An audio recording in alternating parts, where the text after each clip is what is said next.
Mateus, capítulo 28, verso 19. Estamos seguindo essa temática ao longo do mês e entraremos em setembro na temática do Conhecendo a Deus. E como falei semana passada, precisamos de fundamentação bíblica, precisamos não apenas do entendimento que vem através das Escrituras para entender quem é Deus, mas inclusive também como uma maneira de nos proteger contra todo o engano.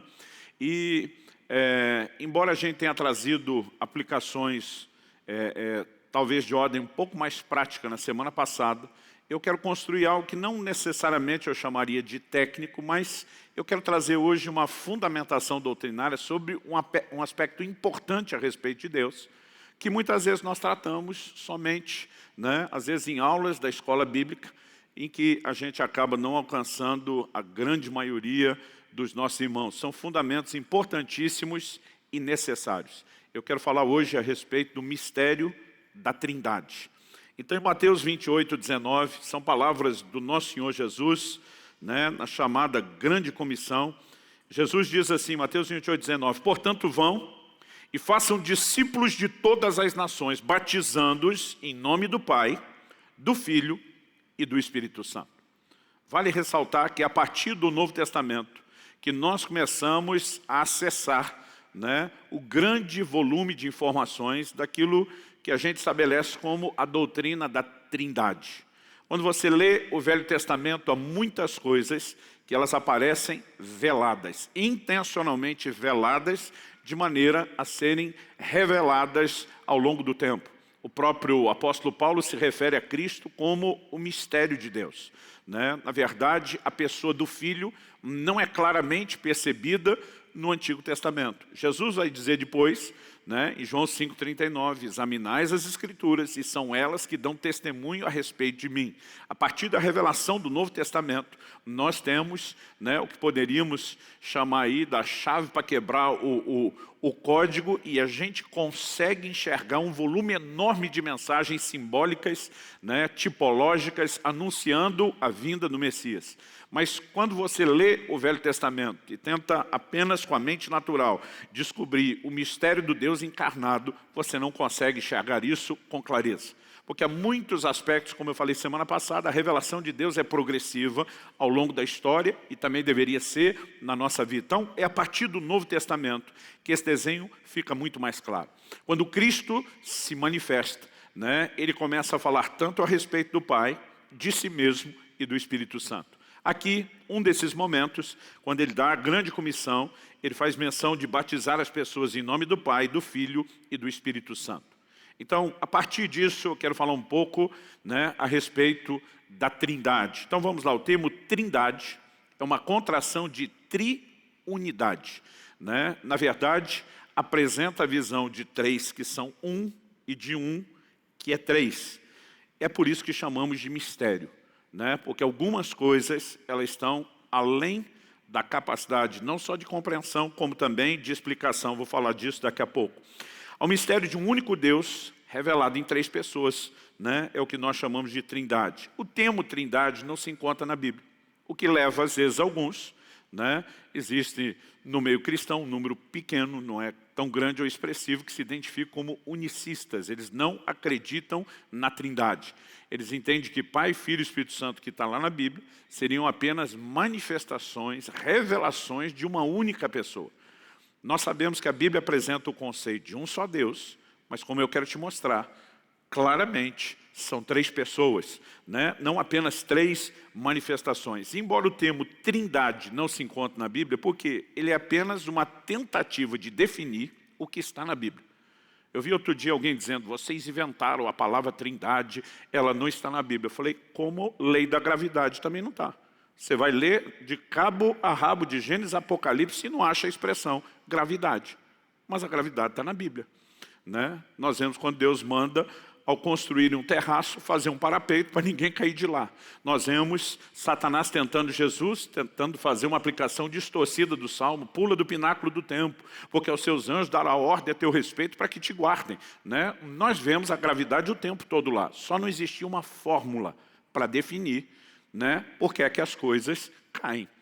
Então, quando falamos da Trindade, não é diferente. A nomenclatura ela em si não é bíblica. O conceito que levou a formularem a nomenclatura, esse sim é bíblico. E eu queria construir isso, né, em primeiro lugar, fazendo o que eu vou chamar aqui da apresentação do mistério. Os textos que claramente nos apontam no que é que eu e você devemos crer, né? Obviamente, não vou fazer isso de forma exaustiva todos os textos.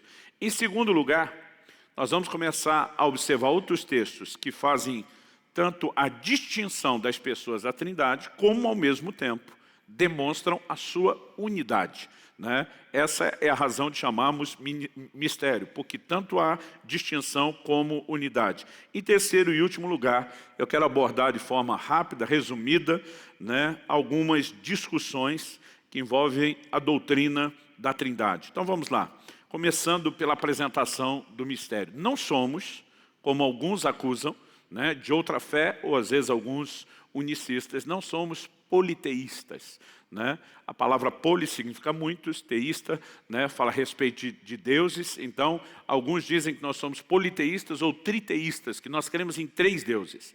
Efésios capítulo 4, versículo 6, diz taxativamente, há um só Deus. Então, isso é um ponto inquestionável das Escrituras. Agora, antes de fazer a declaração de que há um só Deus, em Efésios 4, 6, o texto vem construindo todo um raciocínio. Então, eu gostaria de ler, se for rápido de endereço, abra comigo aí, Efésios capítulo 4, eu vou ler do versículo 4 até o 6. No 4, Paulo diz assim, há somente um corpo e um só Espírito, como também uma só esperança para a qual vocês foram chamados. Há um só Senhor, uma só fé, um só batismo, um só Deus e Pai de todos, o qual é sobre todos, age por meio de todos e está em todos. Antes de dizer há um só Deus, primeiro ele diz, no verso 4, um só Espírito. Depois ele diz no 5, um só Senhor. Uma referência aqui, agora ele deixa de falar do Espírito Santo e fala de Jesus. Para então no verso 6 dizer, um só Deus e Pai de todos. Né? Quando você estuda as doutrinas, né? Na teologia chamamos de cristologia, a doutrina de Cristo.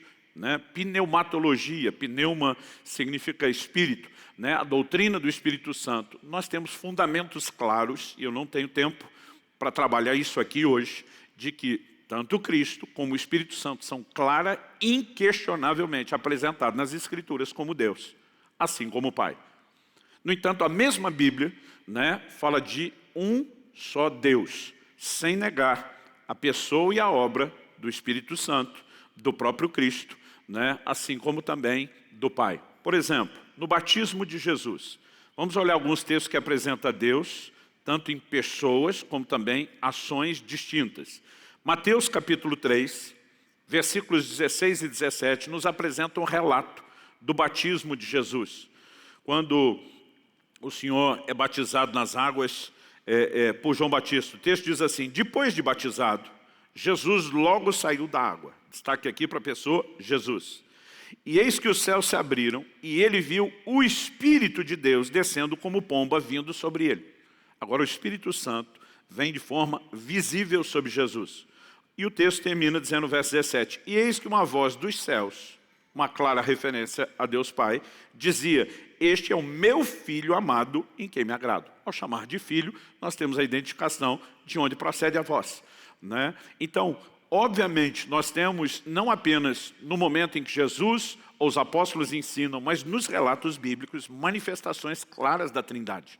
Né? Para os unicistas, como eu disse, né? Deus tem apenas 3 manifestações de uma única pessoa, o que leva alguns a, de uma maneira muito confusa, dizer como é que nós explicamos esse batismo, onde o Espírito Santo, uma revelação de Deus mesmo está vindo sobre outro, onde ele está falando lá do céu para ele mesmo, que ele é amado por ele mesmo. Né? Nós precisamos de fato entender, e daqui a pouco vou mexer nisso, que mais do que a capacidade de explicar, nós somos chamados a aceitar declarações que são fundamentalmente, né, são fundamentais no sentido de ser fundamento mesmo, base da nossa doutrina. A questão de entender é outra conversa. Eu desde criança ouvia meu pai citar Deuteronômio 29, 29. As coisas ocultas pertencem a Deus, as reveladas a nós e nossos filhos para sempre. Então a Bíblia tanto diz que tem coisa revelada, como também diz tem coisa oculta. Não está tudo oculto, mas também não foi tudo revelado. O apóstolo Paulo diz, agora conhecemos em parte. Então, no desfecho da redenção, ele diz, conheceremos plenamente, como também somos plenamente conhecidos. Eu não sei se é porque eu que sou muito curioso, mas pensa num texto que me empolga, né? É essa promessa de que um dia nós vamos conhecer plenamente. Aliás, eu gostaria de gastar pelo menos os primeiros 180 milênios da nossa eternidade fazendo perguntas no céu, né? Tem muita pergunta para fazer. Agora, gente, não podemos dizer que a fé é única e exclusivamente racional. Ela tem um nível de lógica, de inteligência. Agora, se você me pedir para explicar, como lá no caso de Balaão, Deus faz um burro profeta falar com o profeta burro que não quer ouvir de Deus, é algo além da nossa compreensão, né? Quando a Bíblia se refere a nós, falando da nossa eternidade, a gente consegue imaginar algo sem fim. Mas, por exemplo, nós não conseguimos conceber a ideia de algo sem começo. E quando a Bíblia fala de Deus, o apresenta como sem começo. Agora, como alguém pode ser auto e eternamente existente? Alguém tem lógica suficiente para provar isso? Não. Não, pastor, mas a Bíblia diz que tem princípio, que diz no princípio criou Deus os céus e a terra. Ok, tem princípio das coisas criadas, mas o Deus que está criando não tem. Então, muitas vezes se gasta, né, energia demais tentando simplificar a Bíblia a um ambiente de mera e pura lógica humana. Quando Paulo fala a respeito da loucura da pregação, ele está dizendo que muito disso excede a nossa forma de pensar. A Bíblia diz que o homem natural não entende as coisas do Espírito, porque para ele são loucura, né? A Bíblia diz no livro de Isaías que os caminhos de Deus são mais altos que o nosso e os pensamentos de Deus mais altos que os nossos. Então, se de fato queremos relacionar e conhecer o Deus da Bíblia, nós precisamos entender que nem tudo está no nível da compreensão. Mas deixa eu voltar aqui e falar um pouco dos textos. Falei do batismo de Jesus, a respeito da igreja. Em Atos 20 e 28, nós lemos assim, cuidem de vocês mesmos. E de todo Paulo está numa reunião em Mileto com os presbíteros, os pastores da igreja de Éfeso. E ele diz, cuidem de vocês mesmos e de todo o rebanho, no qual o Espírito Santo os colocou como bispos, para pastorearem a igreja de Deus, que ele comprou com seu próprio sangue. Então vamos lá, o Espírito Santo, ele está dizendo, estabeleceu vocês bispos. A palavra bispo significa supervisor, para cuidar do quê? Da igreja de Deus, que ele comprou com seu próprio sangue. Agora é uma alusão ao sacrifício de Jesus. Só nessa declaração, falando a respeito do ministério, ele inclui a pessoa do Pai, a pessoa do Filho e a pessoa do Espírito Santo. A bênção apostólica, em 2 Coríntios 13, 13, a graça do Senhor Jesus Cristo, o amor de Deus e a comunhão do Espírito Santo estejam com todos vocês.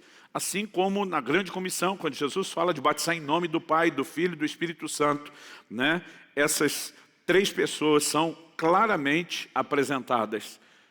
Em Hebreus, no capítulo 9, o propósito da carta aos Hebreus é mostrar que o sacerdócio de Cristo, da nova aliança, segundo a ordem de Melquisedeque, é superior ao sacerdócio levítico, né, do tempo do estabelecimento da lei de Moisés da antiga aliança. E aí ele fala que esses sacrifícios da antiga aliança apenas eram sombra e figura do que Cristo veio cumprir. Num desses momentos, ele diz em Hebreus 9, versos 13 e 14 o seguinte, ele diz, portanto, se o sangue de bodes e de touros e a cinza de uma novilha, aspergidos sobre os contaminados, os santificam quanto à purificação da carne, muito mais o sangue de Cristo, que pelo Espírito eterno, a si mesmo se ofereceu sem mácula a Deus, purificará a nossa consciência de obras mortas para servirmos ao Deus vivo. Na hora de fazer o contraste, o sangue de bodes e de touros da velha aliança já trazia santificação. O que dizer do sangue de Jesus? Mas na hora de falar isso, né, na hora de apresentar essa lógica, ele diz o seguinte, muito mais o sangue de Cristo, a pessoa do Filho, que pelo Espírito eterno, o Espírito Santo, se ofereceu, né, sem mácula a Deus. Então, toda a Trindade, e numa segunda mensagem, eu estou dividindo o assunto em dois, ela não vai ser necessariamente emendada, eu vou apresentar para vocês algo de uma ordem muito mais prática para a vida cristã, que diz respeito à ideia e é o conceito da interação da Trindade, de como, né, as pessoas da Trindade trabalham. Mas até chegar lá, a ideia hoje é apresentar principalmente a visão do mistério. Anselmo, um dos grandes pensadores da era cristã, chamado por alguns de o segundo Agostinho, do século XI, ele defendia que a fé deveria preceder qualquer esforço de entendimento. Isso vinha de um homem que não apenas se esforçou por trazer fundamentação teológica, né, como também fez muito uso da filosofia, dos questionamentos, né, para tentar trazer explicação. Ainda assim, defendia a fé deve preceder qualquer esforço de entendimento. A.W. Tozer, autor de um livro que eu tenho recomendado, que fala sobre os atributos de Deus, né, chamado Conhecimento do Santo, e declarou nesse mesmo livro: a reflexão sobre a verdade revelada naturalmente segue o advento da fé. Mas a fé chega primeiro ao ouvido que ouve, não à mente que quer entender. Nesse contexto ele diz, a doutrina da Trindade é uma verdade para o coração. O fato de não poder ser explicada satisfatoriamente não pesa contra ela, e sim a seu favor, né? Porque a questão de ser explicada satisfatoriamente é quando falamos da razão, né? Como 3 pode ser 1 e 1 pode ser 3. Gente, qualquer tentativa de ilustrar. Eu lembro quando garoto de ter ouvido uma ilustração que eu achei fantástica. Alguém disse para você entender a Trindade, imagine o Sol. E diz o astro. Aquela coisa, se você olhar atrás de algo escuro, como, né, antigamente a gente chamava a chapa do raio-x, você vai ver aquela bola, né, e diz, o astro é Deus. Mas o brilho, a luz que emana dele é Jesus, que de acordo com a Bíblia, quem revela e expressa o Pai. E dizer, mas o calor que você sente na pele é a ação do Espírito Santo, né? São tentativas de explicar algo que é inexplicável. Porque quando começamos a pegar alguma coisa onde tem 3 em 1, o que nós vamos encontrar são aspectos distintos da mesma coisa. Então, por exemplo, muitos professores de escola dominical diziam isso para os alunos. Você pode pensar na Trindade como a água, né? A composição química H2O pode aparecer em 3 estados. Líquido, sólido e gasoso. A água, o gelo e o vapor. Ainda assim, você está apresentando apenas 3 formas de uma única coisa. Quando tentamos aplicar isso, ipsis literis, a Trindade, então o máximo que conseguiríamos é a ordem de raciocínio dos unicistas. Um só Deus, uma única pessoa, com 3 revelações. E aparentemente, cenas como essa do batismo de Jesus seria só um teatro, né? E não uma interação entre pessoas. Mas o que eu quero te mostrar na sequência é que a Bíblia apresenta distinção e ao mesmo tempo unidade entre essas pessoas da triunidade. Vamos lá, Gênesis 1:1, primeiro versículo da Bíblia, diz assim, no princípio criou Deus os céus e a terra. O verbo criou, no original hebraico bara, de acordo com os estudiosos, está no singular. Mas a palavra Deus, no hebraico Elohim ou Elohim, ela está na forma plural. Muitas vezes alguns advogam e defendem, não, essa maneira de se referir a Deus na forma plural é apenas respeito. O que sempre tivemos, né, ao longo dos séculos da cristandade, a forma de dirigir a Deus era vós. E alguns diziam, não, isso é apenas uma forma respeitosa. Mas, na verdade, isso apenas seguia a lógica bíblica. Há muitas falas no plural. Gênesis 1, na criação do homem, verso 26. E Deus disse, façamos o ser humano à nossa imagem, conforme a nossa semelhança. Gênesis 3, 22. Então o Senhor, agora sobre a queda do homem. Então o Senhor Deus disse, eis que o homem se tornou como um de nós, conhecedor do bem e do mal. Né? Na questão da Torre de Babel, Gênesis 11, 7, Deus diz, venham, vamos descer e confundir a língua que eles falam, para que um não entenda o que o outro está dizendo. Verso 8 conclui, assim o Senhor os dispersou dali pela superfície da terra e pararam de edificar a cidade. Você vê essa alternância do plural com o singular. Isaías capítulo 6, versículo 8. A visão que Isaías tem de Deus assentado no céu alto e sublime trono. Verso 8 ele diz, depois disso ouvi a voz do Senhor, singular, que dizia, a quem enviarei e quem há de ir por nós. né? Você tem as conjugações singular e plural. Como eu disse, essas afirmações sozinhas, numa ótica do Antigo Testamento, não eram por si mesmas tão reveladoras. É quando você chega no Novo Testamento que você encontra tanto a defensão de unidade em relação à unidade, seja trinitarianos, unicistas, ninguém vai discutir o assunto, né? Por exemplo, em João, no capítulo 10, no versículo 30, Jesus diz: eu e o Pai somos um. Semana passada eu citei aqui João 14, onde Jesus diz para Filipe: quem vê a mim vê o Pai. Alguns podem dizer uma revelação de Deus de forma encarnada. Mas aqui Jesus está advogando: eu e o Pai somos um. Em outras palavras, na nossa lógica matemática, não somos dois, somos um. Agora, olha o que Jesus disse antes, em João 8, 17 e 18. Ele diz: também na lei de vocês está escrito que o testemunho de duas pessoas, guarda a frase, duas pessoas, é verdadeiro. Jesus diz: eu dou testemunho de mim mesmo, e o Pai que me enviou também dá testemunho de mim. Aqui Jesus está dizendo: somos duas pessoas. Em João 10, 30 ele diz: somos um. Jesus se decida. Vocês são um ou são dois? Os dois. Eles são tanto um quanto dois. A Trindade é tanto um quanto três. É por isso que não dá para apresentar isso com nenhuma outra linguagem que não seja de um mistério. Quando Jesus fala do Espírito Santo, ele diz que o Pai iria enviar outro Consolador. Ele apresenta como outra pessoa. Mas ao mesmo tempo, né, que ele diz: mas o Consolador, o Espírito Santo, que o Pai enviará em meu nome. O tempo todo a visão da Trindade é apresentada. O Pai envia, vem em meu nome e é um outro. Mas, ao mesmo tempo, a Bíblia os apresenta dizendo: há um só Deus. Ao olhar para essas verdades, nós precisamos de fato entender tanto unidade como distinção. Tozer, no mesmo livro que eu mencionei, O Conhecimento do Santo, ele diz: é extremamente importante que pensemos em Deus como a Trindade na unidade, sem confundir as pessoas, nem dividir a substância. Né? Agostinho de Hipona, um dos grandes pais da igreja do século V, declarou: não dizemos três pessoas porque queremos, mas porque não temos alternativa. Né? Não há outra forma de tentar comunicar a distinção, né, desses três que ao mesmo tempo, sendo um, se manifestam e se revelam na Bíblia de forma distinta. Então, alguém disse com muita propriedade que a doutrina da Trindade define um o quê e três quens. Um o quê? Um só Deus. Três quens, pessoas: Pai, Filho e Espírito Santo. Bom, como eu disse, ao longo da história, esse assunto tem gerado bastante discussão e controvérsia.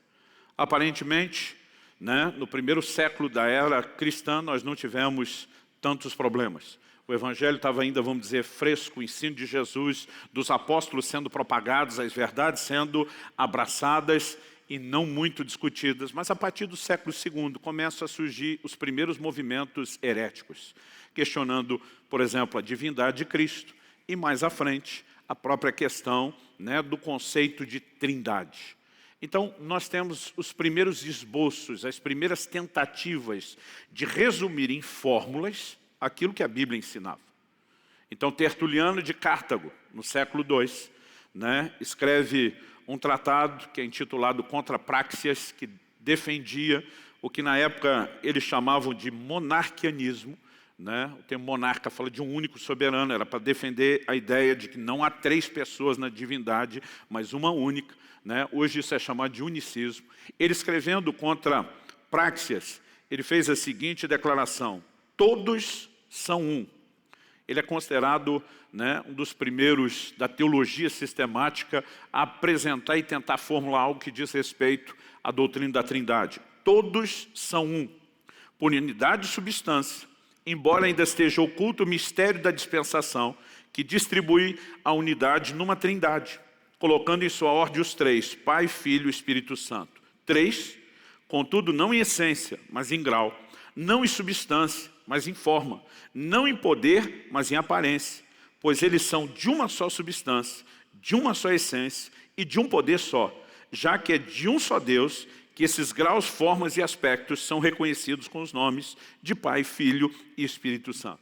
Estou citando declarações como essas do segundo século para fazer sentido, né, alguns ataques que fazem a doutrina da Trindade, baseados nos concílios doutrinários, como o de Nicéia, no ano 325, século IV.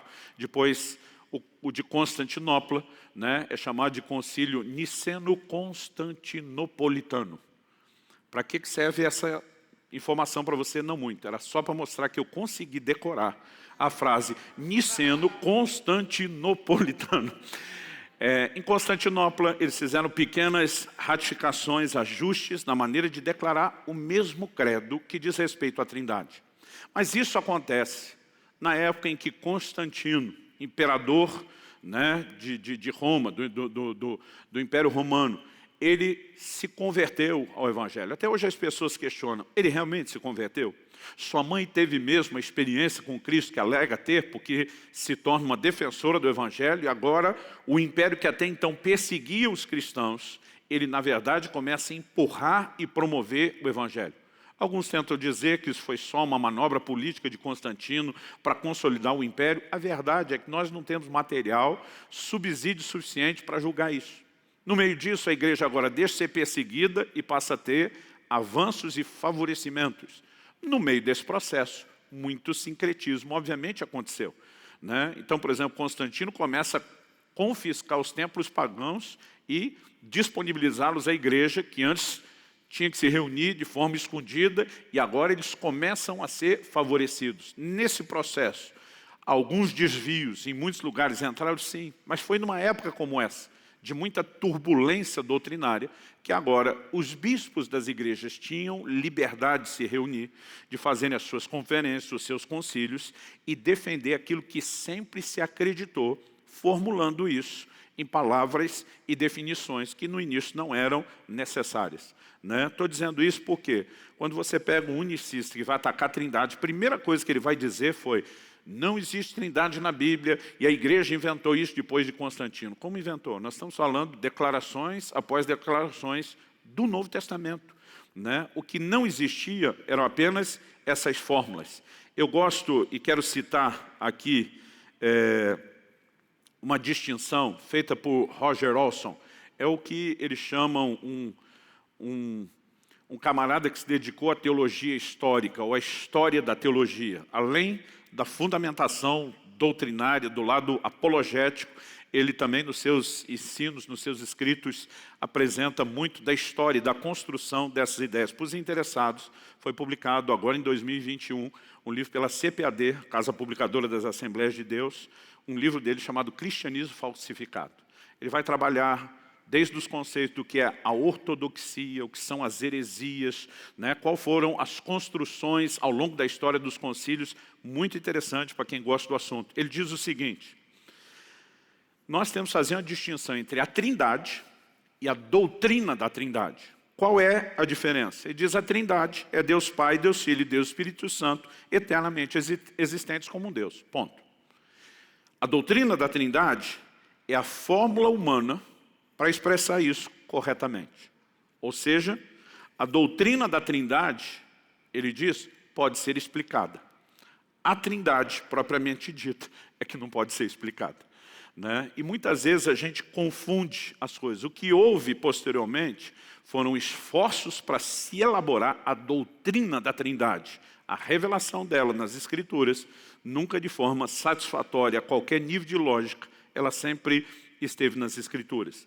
Então ele faz a seguinte afirmação: a doutrina da Trindade aponta para um mistério, mas tenta torná-lo o mais inteligível possível e afastar explicações que distorcem ou destroem a plenitude da revelação de Deus sobre si mesmo, em Jesus Cristo, no Espírito Santo e na Bíblia, né? Então, como eu disse antes, se já no segundo século, né, apologetas como Tertuliano estão defendendo a doutrina, né, estão apelando para todos os textos bíblicos, é lógico que isso sempre foi parte da nossa história. Eu fiz menção de que posteriormente houve o credo niceno, depois o credo niceno constantinopolitano. Vocês não fazem ideia da alegria que eu tenho de falar isso sem ler. Que era uma revisão do primeiro. Ele afirma, e para muitos vai tocar o play na cabeça de algo que você aprendeu a falar ou cantar: Cremos em um só Deus, Pai Todo-Poderoso, Criador do céu e da terra, de todas as coisas visíveis e invisíveis. Em um só Senhor, Jesus Cristo, Filho unigênito de Deus, gerado do Pai, antes de todos os séculos, luz de luz, Deus verdadeiro de Deus verdadeiro, gerado, não feito, consubstancial ao Pai, por quem foram feitas todas as coisas. E logo depois, e no Espírito Santo, Senhor e fonte de vida, que procede do Pai, e com o Pai e o Filho, é adorado e glorificado. Né? Essas verdades foram formuladas, né? Apresentadas da maneira de fórmulas para tentar definir aquilo que ao longo de todas as escrituras e dos textos era apresentado. No século IV ainda, alguns sugerem que talvez isso aconteceu no século V, surgiu o credo de Atanásio. O credo de Atanásio, né, ele, na verdade, é atribuído a alguns a um tempo posterior. Ele era do século IV, alguns acreditam que foram aqueles que o estudavam, que formulavam. Ele é considerado até grande para ser chamado de credo, mas ele faz definições bem mais detalhadas da Trindade. Entre elas, ele diz e sustenta o seguinte: nessa Trindade não há nem mais antigo, nem menos antigo, nem maior, nem menor, mas as três pessoas são coeternas, iguais entre si. De sorte que, como se disse acima, em tudo se deve adorar a unidade na Trindade e a Trindade na unidade.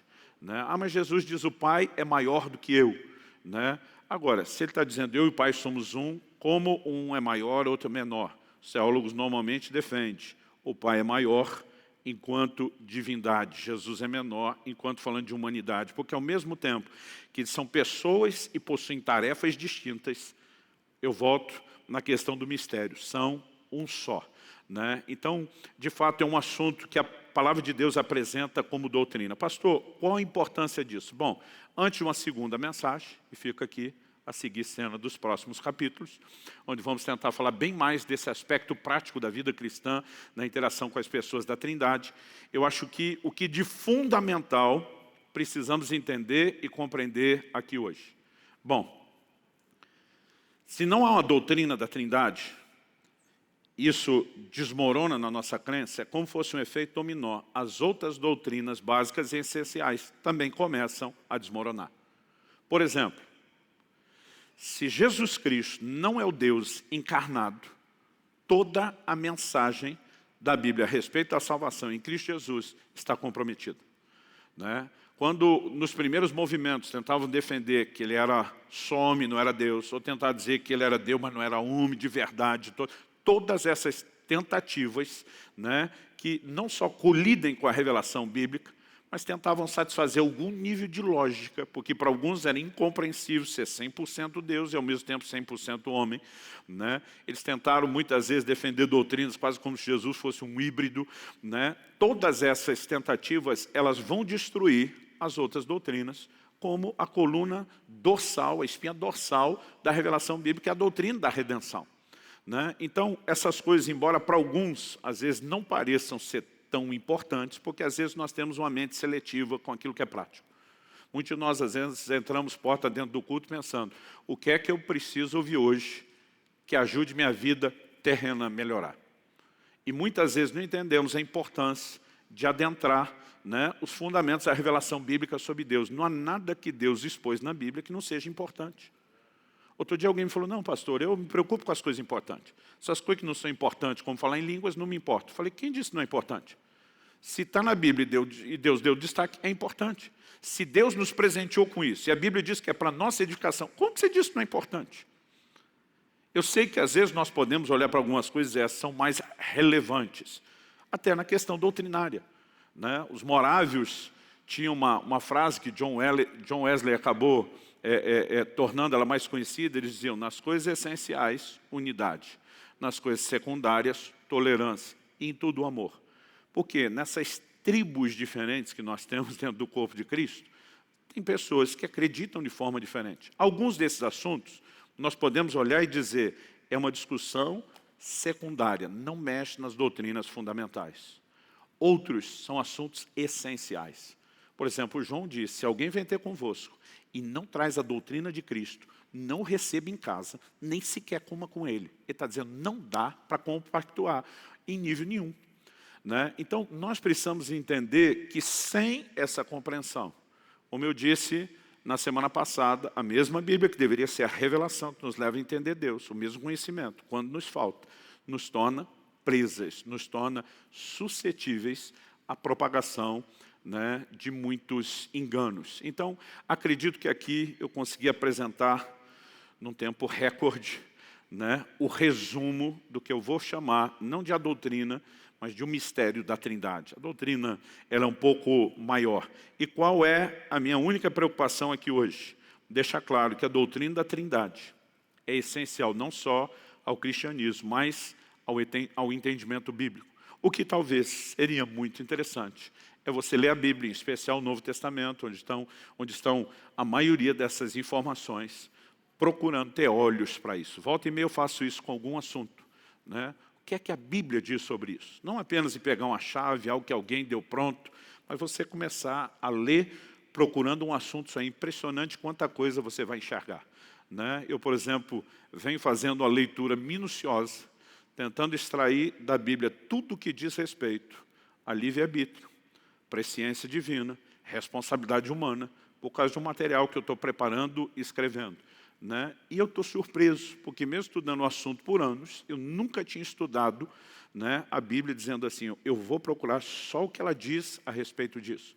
E você vai ficar impressionado com quantas, né, não só informações, mas revelações de Deus que nós temos a respeito da Trindade. Agora, são todas elas claramente compreensíveis à razão? Não, como muita coisa na Bíblia também não é, né? Como nós dissemos, são verdades para o coração. Ela gera fé naqueles que aceitam a palavra de Deus. A minha esperança, como eu disse antes, é que um dia nós vamos conseguir compreender, né, coisas que hoje a nossa mente não consegue acompanhar. Mas o fato de que a Bíblia apresenta um só Deus, 3 pessoas distintas, tem que ser parte do alicerce da nossa fé e da nossa doutrina. Eu espero que, de alguma forma, né, isso te ajude a ter, pelo menos assim, esse raio-x, esse esqueleto, essa ideia geral. Eu queria que você ficasse em pé.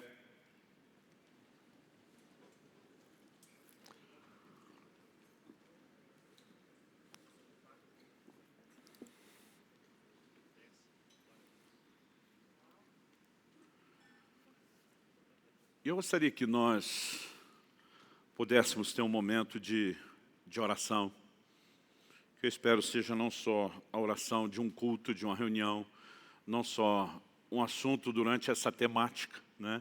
Nós estamos em agosto, setembro, procurando despertar, bater nessa tecla do conhecimento de Deus, não para que a partir de outubro vocês estejam liberados de conhecer a Deus, mas para que isso possa de fato movimentá-los, empurrá-los nessa direção. Mas enquanto você, aí no seu lugar, já pode estar orando, buscando isso de Deus, crescer na revelação de Deus nos ajuda a relacionar com Ele de forma correta. Por exemplo, a frase que Deus colocou no coração do pastor Marciano desde a transição, e que isso tem sido um mote no qual a gente tem batido bastante aqui, é tanto a questão de uma igreja reverente como relevante. E a verdade é que a gente está aprendendo muito sobre relevância, né? Pregação do Evangelho demonstrando à sociedade que nos importamos, que temos a oferecer e não que queremos tirar, né? Elementos de ação social, de servir a comunidade, etc. Mas acredito que uma coisa na qual nós precisamos crescer, e é uma das ideias dessa temática, é o conceito de reverência. Muita coisa mudou no Evangelho nas últimas décadas. Algumas delas, eu acredito, foram muito benéficas. Antigamente não se falava de intimidade com Deus. Deus era alguém grande, infinito, um ser majestoso, extraordinário, poderoso, mas para nós distante. Mas a pregação das últimas décadas e a mudança de comportamento nos tem levado a um evangelho que talvez esteja simplificando demais as coisas. Deus agora é o amigão, mas nós temos perdido o entendimento da sua majestade, da sua grandeza, da sua reverência, da sua santidade. Sabe, eu não estou aqui sugerindo que você tem que ter medo de Deus. Mas a verdade é que, de acordo com o tempo e com comportamentos da sociedade, nossas leituras mudam. Quando você assiste os filmes antigos, você nunca vai ver alguém que entrou em audiência com o rei virar as costas para ele na hora de sair. Normalmente as pessoas andavam de costas para não deixar de estar de frente para o rei e de cabeça baixa. Nossa geração olha para isso e diz, exagero. E não estamos tentando resgatar isso. Mas as gerações antigas, quando tratavam de Deus, o faziam com muito mais temor do que nós fazemos. Na visão de Isaías, ele vê criaturas em volta do trono de Deus que ele nem consegue explicar, proclamando santo, santo, santo é o Senhor dos exércitos. Você imagina se essa consciência de santidade entrasse mais fundo em nós? Nós não brincaríamos com a carne, com o mundo, com o pecado, como normalmente fazemos. Se nós entendêssemos o nível de resposta, não só de gratidão que devemos ao Deus que nos salvou e fez tudo por nós, mas desse ser supremo, que se mostra amoroso, bondoso, misericordioso, mas nunca deixou de ser grandioso e majestoso o suficiente para merecer nossa reverência. Se essas coisas começam a compor não apenas informação na nossa cabeça, mas uma revelação no nosso coração. Para uma geração antes de nós, muitas coisas que nós temos hoje seriam inaceitáveis. Desde a forma como nos vestimos, até um chiclete que mascamos na hora do culto, isso era considerado irreverência. Não se via alguém se envolver em nada com cara de culto, com a cabeça coberta. Homens sempre tiravam o seu chapéu. E a gente fica desdenhando dessas coisas. Repito, não estou tentando trazer de volta. Mas a gente perde a que isso deveria nos remeter. Ainda que a gente entenda que a reverência não é necessariamente o vestir, a postura do coração precisa mudar. E não falo apenas a respeito de quando estamos na igreja. Fico imaginando se meu pai estivesse vivo e visse hoje a gente no meio do louvor fazendo um selfie, né? Ou só filmando o louvor para a turma acompanhar pelo stories. Eu acho que ele teria um chilique. Pastor, estamos baixando regra para proibir isso? Não. Mas acho que a gente precisa pensar o quão dispersos nos tornamos na nossa adoração, o quão desconectados com o céu ou com a ideia de reverência. Quando falamos que Deus está entre nós, será que de fato a gente consegue entender quem é essa pessoa? Quando a Bíblia diz Deus habita no meio dos louvores, será que nós temos de fato essa consciência? Porque como Paulo disse aos Coríntios, tratamos semana passada, ele diz, alguns não têm conhecimento de Deus. Ele diz, digo isso para vergonha vossa.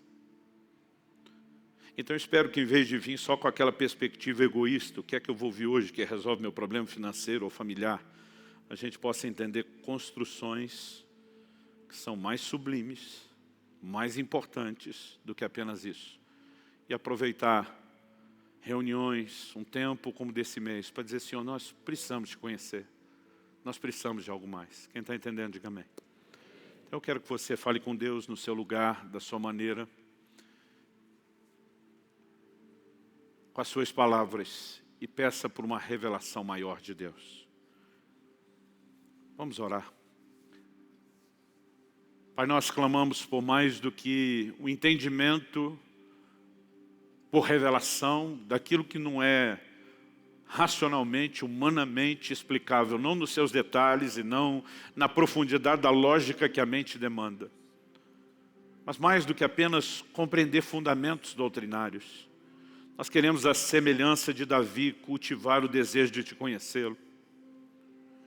Alguém que foi chamado de um homem segundo o coração de Deus, não porque fosse perfeito, porque sua palavra claramente sustenta que ele não era, mas porque tinha a capacidade de dizer, uma coisa peço ao Senhor, e a buscarei, que eu possa habitar no seu santuário todos os dias da minha vida, meditar no seu santo templo, e admirar a sua formosura, estudar Deus. Basicamente é isso que ele dizia. Nós também queremos ser homens e mulheres que, ainda que imperfeitos, possam ser vistos dessa forma tão positiva como o Senhor olhava para Davi, porque desejava te conhecer, desejava compreender mais de ti. Pai, não queremos viver uma fé cristã que é só uma espécie de piloto automático, onde sequer pensamos e nem tão pouco entendemos, e às vezes de uma maneira tão pequena desfrutamos. Nós queremos mais. E oramos por dias de despertamento, oramos por dias de graça e de favor do Senhor, em nome de Jesus. Dias de despertamento para te conhecer, para buscar tua revelação nas Escrituras, mas ao mesmo tempo para sermos envolvidos pelo teu Espírito, abraçando uma revelação, uma compreensão maior que procede de Deus. Não se estabelece apenas no nível racional. Pai, nós não apenas precisamos, nós queremos isso. E sabemos que o Senhor também. Toca as nossas vidas, abre os nossos olhos, traz despertamento aos nossos corações. Nós oramos em nome de Jesus. Em nome de Jesus. Se você crê, concorde, diga amém.